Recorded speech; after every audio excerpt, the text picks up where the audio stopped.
Welcome to the Heather Penny Podcast, where our goal is to help you reach your potential by increasing clarity, building confidence, and engaging courage. Heather is a leadership coach, trusted advisor, and admired author. I'm Christina Morales, a writer and marketer, and Heather is my dear friend and my coach. So we're inviting you along for the ride. We're branching out today, and we have our first two-part series. So over the next couple of weeks, we're going to discuss something that is actually quite pivotal in your coaching sessions, Heather, and in your perspective on life, which is so cool. It's called the 4 tires, and they include fulfillment, affirmation, achievement, and growth. So let's get started about talking about the 4 tires. So Heather, can you tell us a little bit of background about where this idea came from and how it developed? Yeah, it was such a cool experience for me because when I was working on my doctorate, I started coming across a tremendous amount of research on the heightened anxiety in our gifted women. Hmm. And the more I started reading about these amazing women, the more they were linking it to so much anxiety and depression.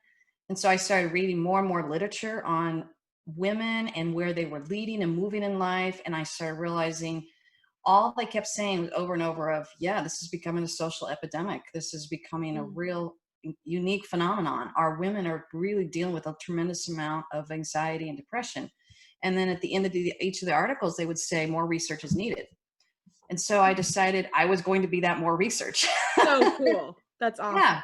So it was a qualitative study where I put out actually I did a closed group on Facebook, and I just put out a big blanket announcement. I'm doing a research study, and I want you to be between the ages of 30 and 50 years old. And I want to reflect back on your 20s. And I wanted to do it from a positive perspective. Basically, if we're talking about all this depression, anxiety, and really women spiraling down, I wanted to ask, well, what are you doing to spiral up? And so much of our research is so negative based, but I thought, well, there are women who are spiraling up. I'd like to start talking to them. And one of the biggest challenges of doing a qualitative study is getting people to respond to volunteer. Within 24 hours, I had more participants than I needed for my study. And I actually had to turn people away. Wow. So I put them in 2 groups, focus groups, and I just would ask them, I'd ask them about 7 or 8 questions, but they all had to do with this idea of basically emotional well-being and career fulfillment. What helped you spiral up in life? Because the research is showing that there's a tremendous issue that's happening with our women who are trying to either transition or they're moving into new areas of life that have to do with career or work or moving out of school. So I was just really focusing a lot on this emotional well-being and career fulfillment. What came out of it when I sat down with all the research and a qualitative study is kind of listening to everybody and transcribing it and then sitting down and seeing if you can find any common themes. These were the 4 common themes that came out. The idea of them learning how to assess their levels of fulfillment, their levels of affirmation. Every human needs to be affirmed, how they're achieving and how they're growing. So the more I started really sitting in those 4 different themes and taking my coaching, it's what I carry always in the back of my head. Well, how are they doing with their levels of fulfillment, affirmation, growth, and achievement? And the way I see it is if one of those aren't doing well, you're not doing well. And so I started linking it to the 4 tires. I thought, what is it metaphor that we have in life that has something that's 4 of that if one of them's not working, we're not going to work. And I realized, I think it came out of a day I had a flat tire on the side of the road. And I thought, man, this one little stinky tire is just pulling me off and I don't get to go to where I want to go in life. And I'm like, that's like these 4 areas. Wow. So my whole way of how I coach, how I lead, how I work with people, and really how I invest in humanity and serve humanity is to say, we got to change the conversation, not how to manage anxiety and depression, not how to survive life, but really how to thrive in life. But I don't want to just say, hey, just thrive. I want to say, okay, let's figure out how we can start assessing it. So how we evaluate these 4 areas is really the other side of the conversation that I'm stepping into and I'm inviting people into to say, you get to be living in areas of fulfillment in your life. You get to feel like you're achieving, like you're growing, like you are being affirmed. Let's talk about each of these areas and how you're doing them. And it's become a really quick assessment test, both for me as a coach and also for my clients when I work with them. they'll immediately jump on the line and say, Heather, I'm struggling with my tire of achievement today. Or Mm-hmm. I'm struggling with my tire of fulfillment. Or sometimes they'll get on the line. They're like, hey, Hev, all 4 of my tires are flat. So it just like helps us start the conversation there. That's good, because so many times we feel all of these negative feelings and we don't know why, and we don't have verbiage to actually express. We can't identify the problem. And so you're giving us words that we can use to express what's wrong, to identify the root of it and to take care of it. So that's priceless. And so let's talk about the first tire, which is fulfillment, the sense of feeling. So honestly, I know I'm like most women. I'm that little hamster in the wheel, and I'm stuck and I'm going, going, going. Like most women, I'm working, taking care of my kids, cleaning my house, serving others. And I don't think about, is this fulfilling me? I just get it done and know that I'm doing what I have to do. So what's the importance of feeling fulfilled in our lives? Yeah, the idea of fulfillment is really powerful. You're kind of struggling with this tire, you're kind of flat in it. If Yes. when I ask the question, you're kind of like a deer in headlights. And I have to be very careful with this question because people aren't used to being asked it. We really don't ask this question, particularly in North American culture. It's more of like, what are you doing to get going here? And how are you fixing things? To be Mhm. able to stop and say, am I really feeling fulfilled? It's been like crickets, when I ask the question, they'll go, well, what do you mean? I go, well, what are you doing that's kind of making you happy? Well, what do you mean by happy? Have to keep That's unpacking it. sad. Yeah. It's so sad because we live in such a culture that says how we live in life and what we get accomplished is really what's more celebrated. We're Mm-hmm. not to feel fulfilled. It almost feels too self-centered or too narcissistic or too selfish. But the reality is, if that tire of fulfillment is not being assessed and checked, this is why you're kind of going through life blah, low in the water, sideways, depressed, anxious, whatever word you want to use, even angry. It's because you're not letting yourself even check this tire and say, what am I doing on a day-to-day basis that's bringing me fulfillment? Mm-hmm. How am I stepping into that? How am I navigating that? How do I get to check that? We haven't even had that conversation. So in my one-on-one times, I'm really supporting this conversation of, hey, let's talk about what brings you life. What makes you feel come alive? What makes you smile when you're just kind of sitting there relaxing or enjoying life, or going out and jumping on your tire swing? What is it that you're doing in life that's bringing you that sense of joy? And that's a really powerful journey for someone to take. Mm-hmm. And so what are the signs that we are fulfilled? And if we're not, how does this low tire impact our mental health?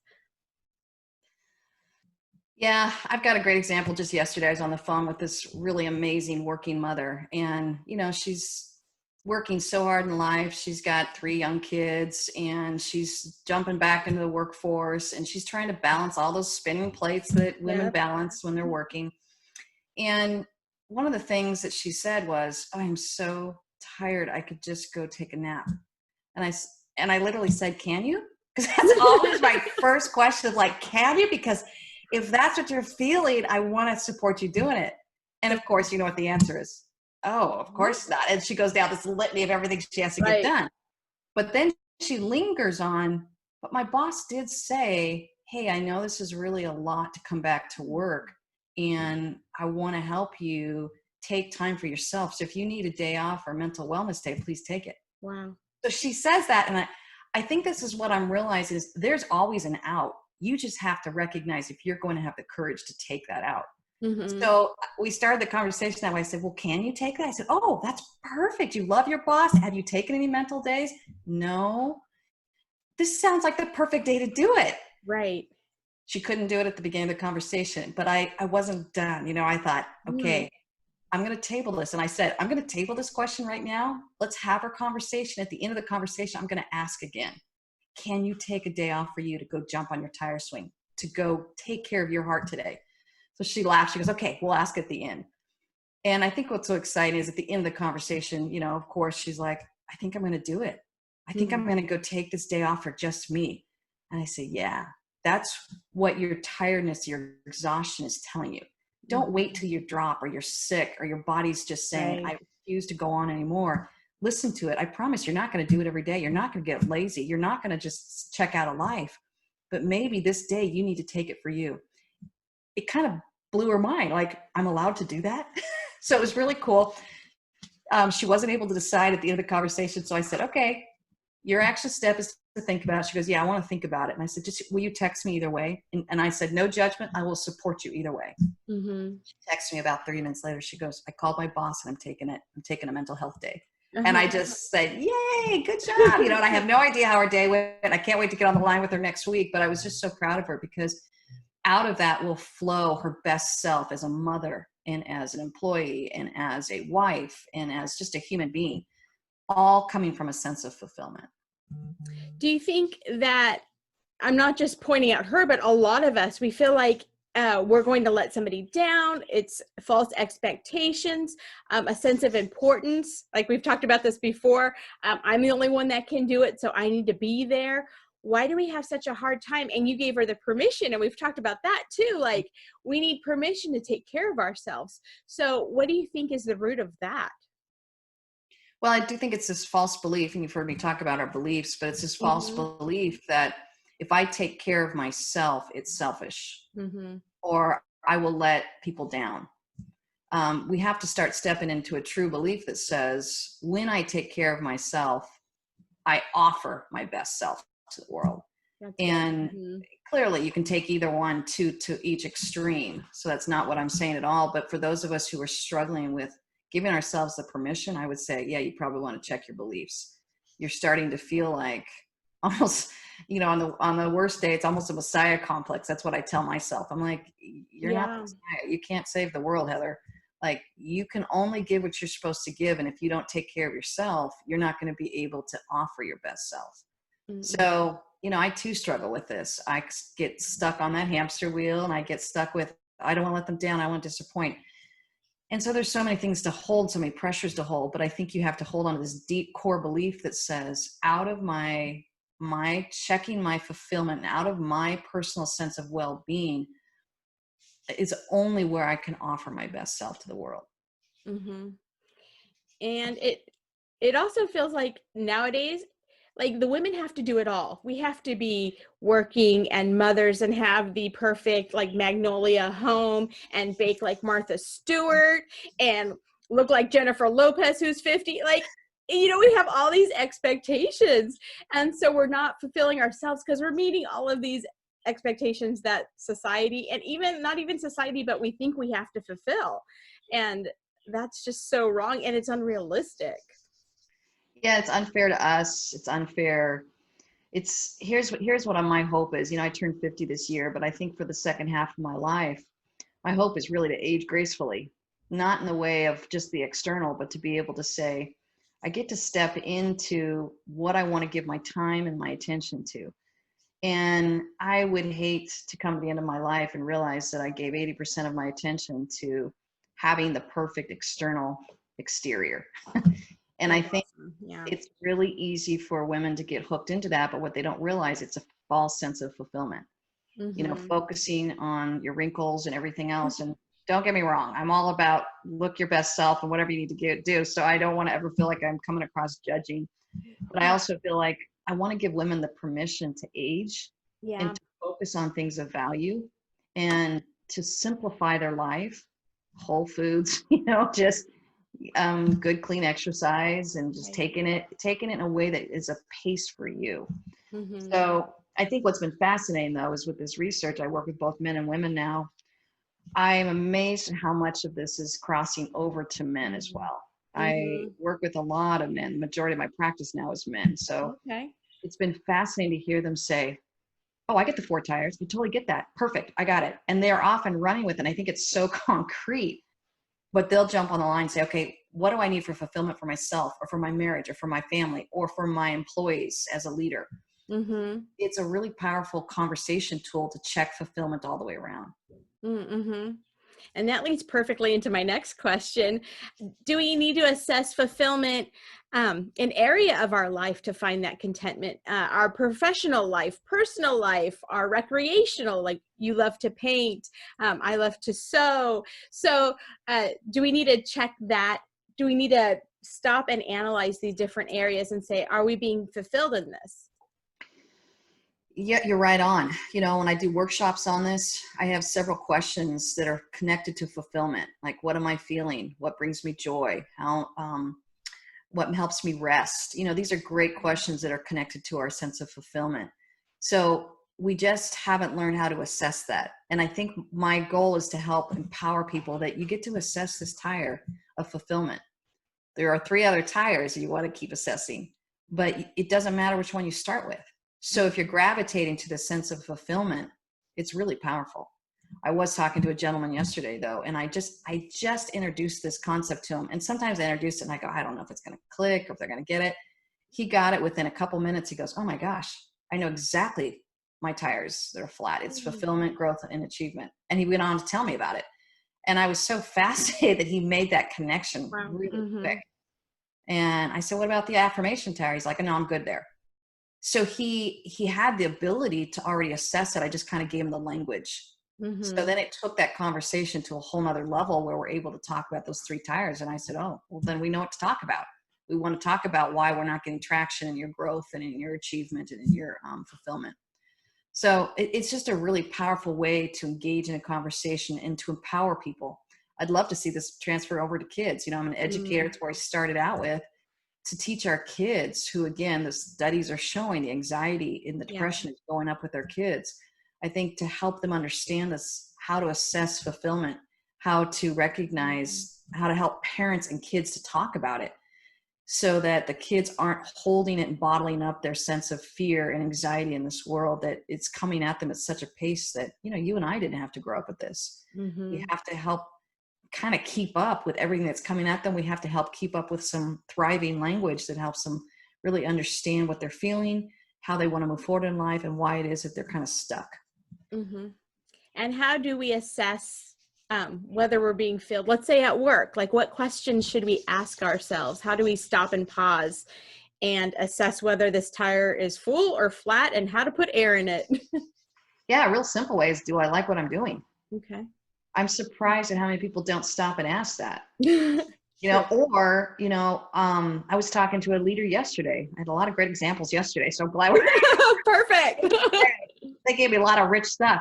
But I was talking to her, and she was talking about how she had really was frustrated. She goes, I don't think I like leading people. And I'm like, oh my goodness, you're a very gifted leader.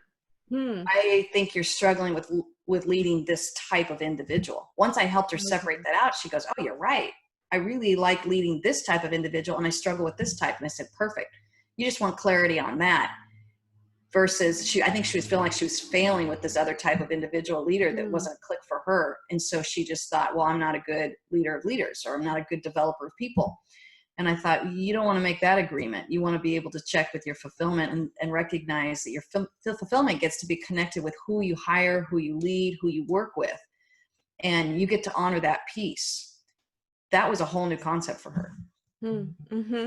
So, and you said she was a great leader. So does our fulfillment come with our natural giftings, our natural bend? Exactly. Yeah. Yeah. That's why I work with, one of my favorite tools is the strengths assessment, kind of looking at your top 5 strengths and how you get to continue to grow yourself out of those top 5 strengths. So you're not focusing on fixing your weaknesses per se. You're focusing on how to grow your strengths and your best kind of life and your best self out of refining your strengths. And so let's move on to the next tire, which it's my tire. And this is the sense of searching. This one is my monster truck tire. I'm sure you've heard of the book, Gary Chapman, Love Languages. I need words of affirmation. That's my love language. And so is affirmation from others more important to some people than others? You mentioned that your one client said, no, affirmation, I'm good. So do different people have different bends to their tires? Certain tires are, I don't want to say more important, but like you said, front tires and back tires. Yeah. The order doesn't really matter. I just think of fulfillment and affirmation as the front two, just to keep it straight in my mind. And then growth and achievement is the back two, but you may choose your order. Well, this is my front right tire. Yeah. Okay. Gotcha. All right. So, Affirmation's a little more complex. You have to think about it in stages. When you're a little kid, you really depend on affirmation from your parents, your teachers, your coaches, and that's part of your development. Mm-hmm. As you mature, I think sometimes people feel like, oh, I don't need any more affirmation. That's not, it's too vulnerable feeling. And I want to say, or they're overly desire of affirmation. And I want to say, you always need affirmation. It's just learning to understand where you want to get your affirmation from, both Mm-hmm. externally and internally. And let me explain that one a little bit more. I'll use myself as example. Who I am as a coach, I might want to look at where I get some of my feedback. I do need to get some affirmation of, am I on? Is this helping you? I want to know if I'm off. Good heavens, I want to know if I'm off, and I want to get out of there and help someone else more confident to get in there. So I definitely need some affirmation. That's realistic. But what if I'm taking my need for affirmation of parenting or my marriage, or I'm taking that to my clients? You could see that that's off. So learning where to take your affirmation. More importantly, if you're trying to do some new stuff and stepping out in life, learning how to hold your own affirmation. When I started my company and I started saying, you know what, I'm going to move a little bit out of more of consulting, which is going in and doing all these workshops and seminars, which are great and effective. And I'm going to move more into individualized coaching because I believe the team is only as strong as the individual. Mm-hmm. And I'm only going to start working with people on a weekly basis and then work with the team. That took a lot of courage on my part because I was kind of bucking the system, and I had to do a completely different style of really selling my product, so to speak. And because it was new, I had to be really careful who I looked to for affirmation. There's a lot of people that wanted me to follow this old style of consulting. And I remember even being told, oh, Heather, you'll never be successful with that. That's not where you make money. People aren't going to hire you to work with the individual. They want to hire you to work with the team. I had mentoring consultants tell me that. And so eventually I resigned from some of these consulting places that I was working with. And I decided I am going to gamble on me. And I feel like this is who I am and what I want to offer. So I had to be really careful of who I listened to as I was venturing out. And this is not to put anyone down that might be some of the naysayers to it. It just means they don't understand me and they don't understand my calling. And at some point, you got to take a risk on you.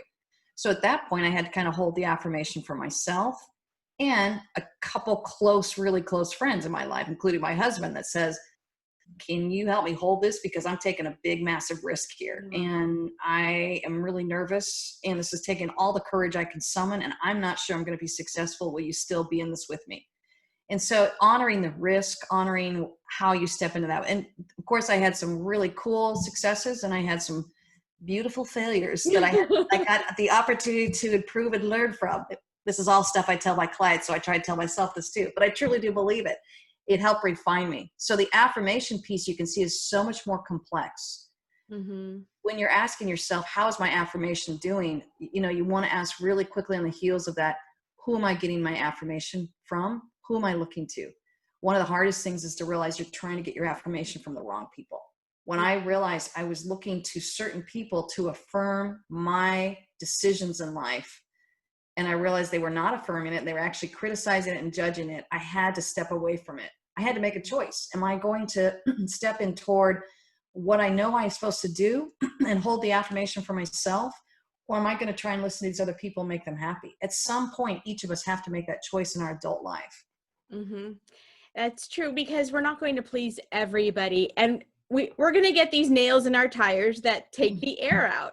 And so we have a choice to either suffer with that and know that it's going to keep sucking the air out, or we can remove that nail and then know where our air is coming from, our belief system, like you were saying, like know your beliefs. Right. And that way that's going to keep putting air in that tire and keep it strong.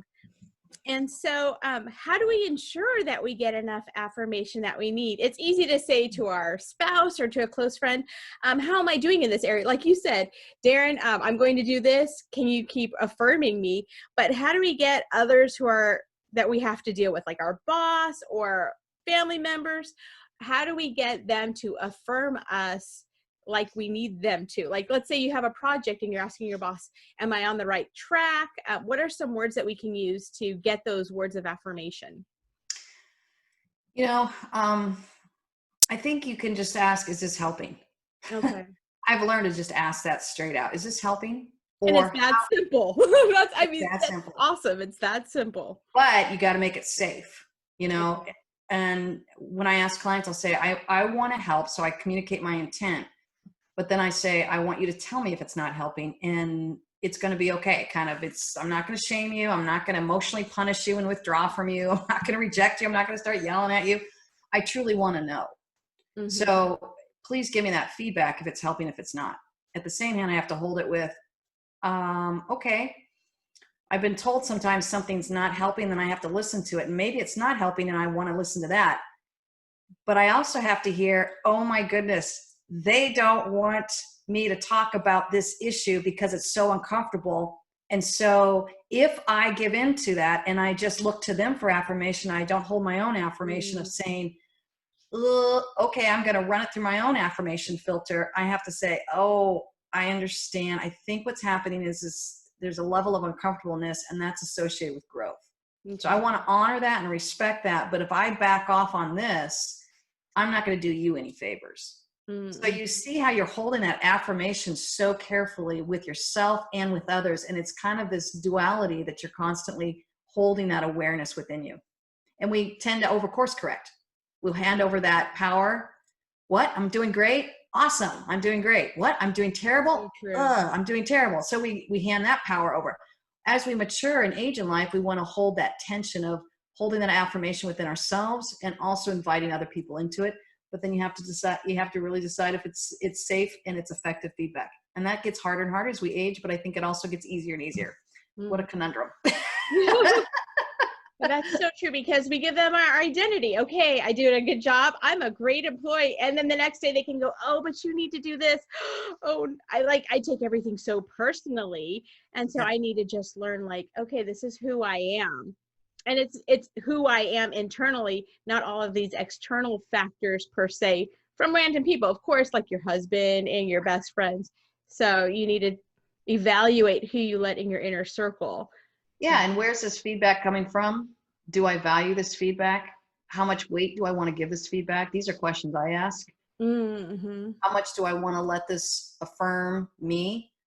If it's someone I don't really respect or admire, or they're completely opposed to my way of wanting to live my life, I'm not going to have any bandwidth to receive that affirmation. It has nothing to offer me in my life. And again, I think Brene Brown talks about this too. Mm-hmm. When you're trying to move out and be a pioneer in this world and take risks and try new things, yes, you need core people in your life to support that, but you can't take on all the feedback of the world.